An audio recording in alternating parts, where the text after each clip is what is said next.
তুমি এখনো বেনামাজি, এখনো সকালবেলা তুমি ঘুমাও, এখনো তুমি আল্লাহকে ভুলে আছো, এখনো তোমার কাছে তওবার কথা তোমার চিন্তাতে আসে নাই। তুমি অনেক কিছু হতে পারো, তুমি মুসলমানের কাতারে থাকবা না।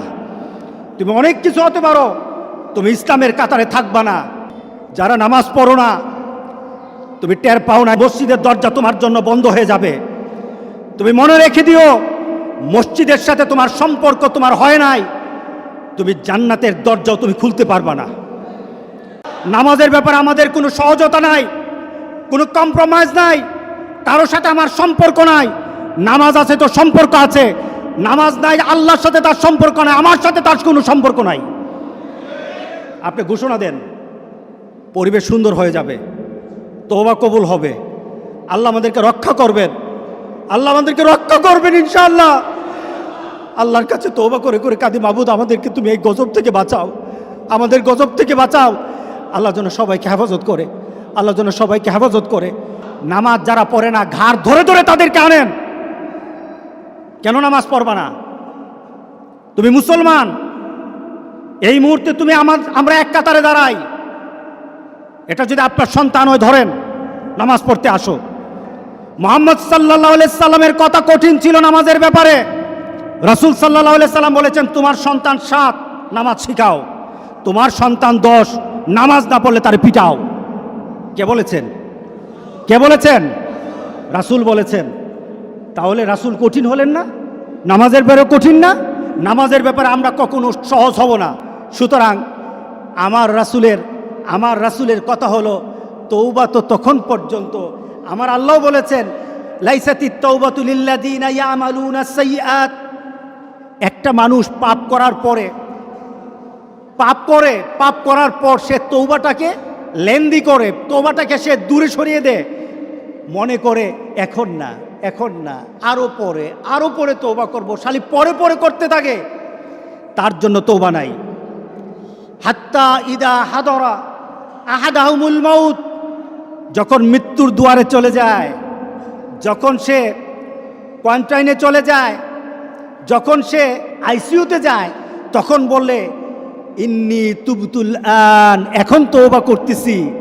আল্লাহ বলেন এটা আমার কাছে তওবা না। যারা এইভাবে তওবা করে তাদের তওবা, আল্লাহ বলেন লাইসাতিত তওবা, এটা তওবা নয়, এই তওবা আমি কবুল করি না। রাসূল সাল্লাল্লাহু আলাইহি সাল্লাম বলেছেন, মা লাম ইয়াতাগারগির, যখন গড়গড় আরম্ভ হয়ে যাবে তখন আর তওবা কারো কবুল করা হবে না। গোটা পৃথিবীর মধ্যে কিন্তু গড়গড়ার পর্যায়ে চলে আসছে। এখনই আমাদেরকে ফিরে আসতে হবে, আপনাদেরকে একটা সুন্দর পরিবেশে চলতে হবে। যেটা বলা হয়েছে, আমাদের হাত পা মুখ এগুলি সবসময় আমরা ধোবো, আমরা একটু পরপর হাতগুলি ধোবো। আমরা যখন হাত ধুইতে যাব, আমরা হাত ধোবো না, আমরা উজু করে নেব, ঠিক না? আমরা কি করে নেব? উজু করে নেব। মোমেন কখনো কি থাকে না, নাপাক অবস্থায় থাকে না। কারণ আল্লাহ বলেছেন, যারা মুতাতাহিরিন, যারা পবিত্র থাকে, আল্লাহ বলেন আমি তারে ভালোবাসি, আমি তারে ভালোবাসি, আমি তারে ভালোবাসি। আল্লাহ আকবার। সুতরাং আমরা কি করব? হাত মুখ সবসময় ধোব। এখন ধোয়াটা হবে আমাদের উজু। বাথরুম থেকে আসলেন উজু করবেন, যখন খাওয়া দাওয়াতে বসবেন হাত ভালো করে ধোবেন। আপনি নামাজ পড়বেন, 5 ওয়াক্ত নামাজ 5 বার আপনার জন্য উজু। আপনি যখন কোরআন তেলাওয়াত করবেন তখন উজু। আপনি চিন্তা করলেন এখন আমি একটু ইবাদত করবেন, উজু করে নেন। আপনার জন্য বারবার উজুর মাধ্যমে আল্লাহকে সন্তুষ্ট করার একটা পরিবেশ আপনার দেহের মধ্যে সৃষ্টি হয়ে যায়। আত্মার পবিত্রতা তওবা, দেহের পবিত্রতা হলো উজু। আল্লাহ যেন সবাইকে করার তৌফিক দান করে দেয়। দ্বিতীয়ত, সফর বন্ধ করে দেন। এই বাড়িতে বেড়াতে যেতে হবে, ওই বাড়িতে যেতে হবে, বন্ধ করে দেন। এটা নাজায়েজের কিছু না, শরীয়ত বিরোধী কিছু না। রাসূল সাল্লাল্লাহু আলাইহি সাল্লাম বলেছেন, এই ধরনের পরিবেশ হলে এক এলাকায়, যে এলাকায় হয়েছে ওই এলাকায় ঢুকবা না, আর ওই এলাকার মানুষ বের হবে না। এটা রাসূলের কথা। এখন মহামারী কোনো এলাকায় নাই, গোটা পৃথিবীতে হয়ে গেছে। বের করে যাবে না, ওই এলাকায় গেলে বাঁচা যাবে, মহামারী হবে না, এমন কোনো জায়গা বাকি নাই। গোটা পৃথিবীর সবটাই এখন মহামারীর স্থান হয়ে গেছে। বাঁচতে হলে নিজেকে একটু নিজেকে একটু কন্ট্রোল করে আল্লাহর কাছে সাহায্য চাইতে হবে। কার কাছে সাহায্য চাইতে হবে? আল্লাহর কাছে। দ্বিতীয়ত, বাজারে দরকার আছে, বাজার আপনি যাবেন, তবে স্বভাব সুলভ বাজারে যাওয়া হবে না। স্বভাব সুলভ বাজারে যাবেন না। স্বভাব সুলভ কি? মন চায় বাজারে যান, মন চায় আড্ডা দেন, মন চায় চারশোলে বসেন, মন চায় দোকানে গিয়ে বসে থাকেন, এটা আর হবে না। কি বলেন? একটা সুস্থতা পরিবেশ ফিরিয়ে আনতে হবে। কি করতে হবে? আপনি আপনার ঘরেই থাকেন, আল্লাহর কাছে কাঁদেন। আপনি হেঁটে চড়ে, আপনি বাজারে আড্ডা দিয়ে, আপনি আরেক বাড়িতে গিয়ে আপনি তো তওবা করতে পারবেন না। আপনি ঘরের কোণে বসে থাকেন, আপনি দেখবেন চোখ দিয়ে পানি চলে আসবে। ফ্রান্স থেকে একটা ছেলে ফোন দিল আমাদের গ্রামের, মাসুদ নামে। সে বলতেছে, হুজুর আমাকে মাফ করে দিয়েন। বাহির থেকে যতগুলি ফোন আসতেছে শুধু মাপ চায়। আমি বললাম, তোমরাও আমাকে মাফ করে দিও, আমাদেরকে মাফ করে দিও। হুজুর ঘরের মধ্যে আটকে আছি, বের হতে পারি না, দরজাটা খুললেই পুলিশ, দরজা খুলে বের হলে পুলিশ ধরে নেয়, ঘর থেকে বের হতে পারি না। একটা চিন্তার মধ্যে পড়ে গেছি।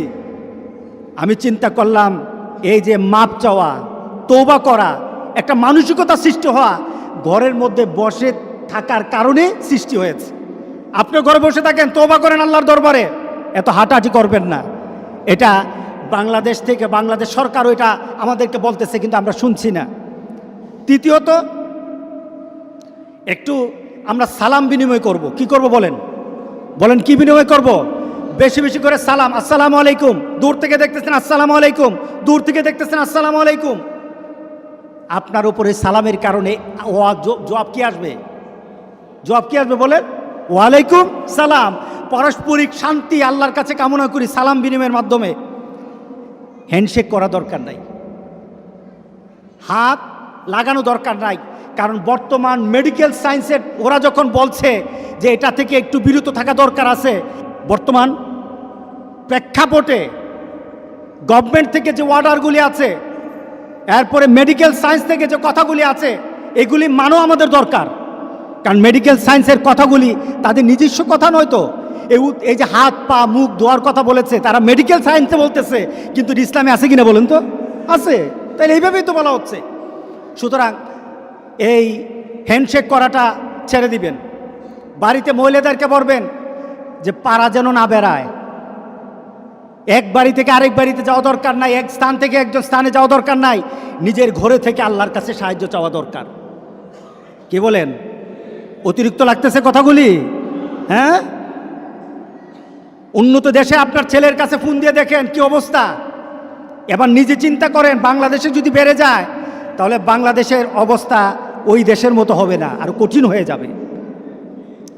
এরপর আমাদের যেটা করতে হবে, আমরা নামাজ পড়ব, মসজিদে এসে নামাজ পড়ব। তবে আমরা মসজিদে একত্রিত হব বলে কিছুটা স্বাস্থ্যসম্মতভাবে আসব, নিজেকে একটু পরিষ্কার করে আসব। কারো যদি কাশি থাকে, একটু যদি রুমাল নিয়ে আসবেন অথবা নিয়ে আসবেন, যেন কাশি দেওয়ার সময় মুখটা ধরা হয়। এই মুখ ধরা, হাঁচি দেওয়ার সময় মুখ ধরা, এটা ডাক্তাররা বলতেছে নাকি মুহাম্মদ সাল্লাল্লাহু আলাইহি সাল্লাম বলছে? বলেন। কাশি দেওয়ার সময় আপনি কাশি দিলেন, হাঁচি দিলেন, এই মুহূর্তে আপনার মুখে হাত দিবেন অথবা রুমাল ধরবেন, এটাকে আটকে দিবেন। এটার কথা কি ডাক্তার বলেছে নাকি রাসূল বলেছে? রাসূল বলেছে। এটা আমার রাসূলের কথা।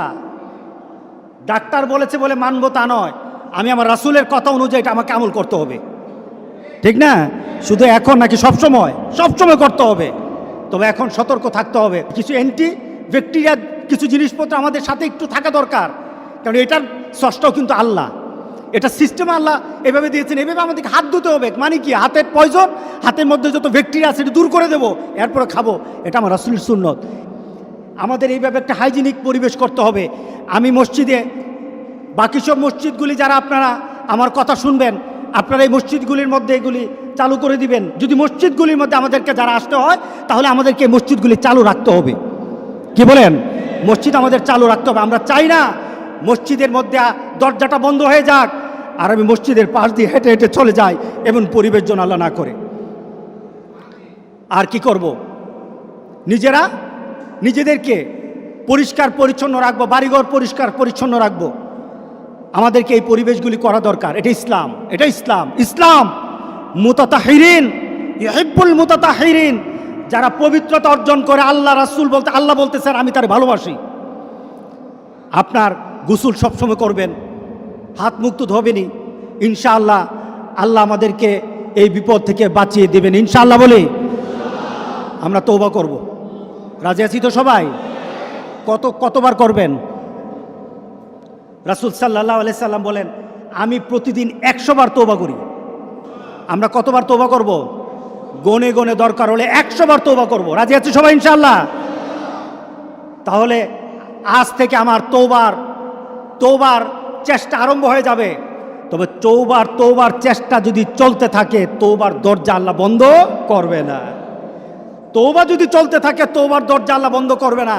কোনো না কোনো সময় আল্লাহ বলবেন বান্দা তোর তওবার কারণে তোরে আমি মাফ করে দিলাম। আমরা এই কাজগুলি করবো তো ইনশাআল্লাহ?